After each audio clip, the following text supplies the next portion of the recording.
मिरजेत आयुक्त शुभम गुप्तांची सांगलीतून हकालपट्टी करा. युवा नेते इंद्रजितदादा घाटे यांची मागणी. सांगली महापालिकेतील कारभाराची चौकशी करा. गडचिरोली जिल्ह्यातील भामरागड आदिवासी विकास प्रकल्पाअंतर्गत दुधाळ गाय वाटप योजनेत कोट्यवधी रुपयांच्या भ्रष्टाचाराचा आरोप असणाऱ्या महापालिका आयुक्त आणि प्रशिक्षणार्थी IAS अधिकारी शुभम गुप्ता यांना सांगली महापालिकेत आयुक्त म्हणून काम करण्याचा नैतिक अधिकार नाही. त्यामुळे सदर भ्रष्टाचारी आयुक्तांची सांगली जिल्ह्यातून हकालपट्टी करावी, तसेच त्यांचे IAS पदही रद्द करावे अशी मागणी वंचित बहुजन आघाडीचे युवा नेते इंद्रजितदादा घाटे यांनी राज्य सरकारकडे केली आहे. तसेच सांगली महापालिकेत प्रशासक म्हणून नियुक्ती झाल्यानंतर आयुक्त गुप्ता यांनी केलेल्या विविध कामांची खातेनिहाय चौकशी करावी अशी मागणी त्यांनी केलेली आहे.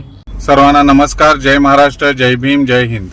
गडचिरोली जिल्ह्यातील भामरगड आदिवासी विकास प्रकल्पाअंतर्गत दुधाळ गाय वाटप योजनेत कोट्यवधी रुपयाचा भ्रष्टाचाराचा आरोप हा सांगली महापालिकेचे आयुक्त शुभम गुप्ता यांच्यावर आदिवासी विभागाच्या अहवालात हे स्पष्ट झाले आहे.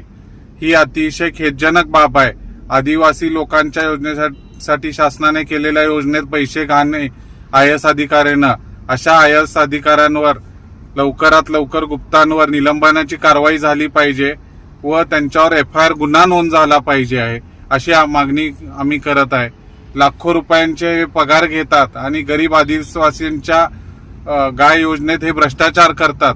अशा या गोष्ट ही महाराष्ट्रात खपून घेतली जाणार नाही, याचा मी स्वतः पाठपुरावा करणार आहे व गुप्तांवर माननीय मुख्यमंत्र्यांना भेटून त्यांचं निलंबन झालं पाहिजे, त्यांचं IAS पद रद्द झालं पाहिजे व त्यांच्यावर गुन्हा दाखल पाहिजे. यासाठी आम्ही स्वतः पाठपुरावा करणार आहे. जय हिंद, जय महाराष्ट्र.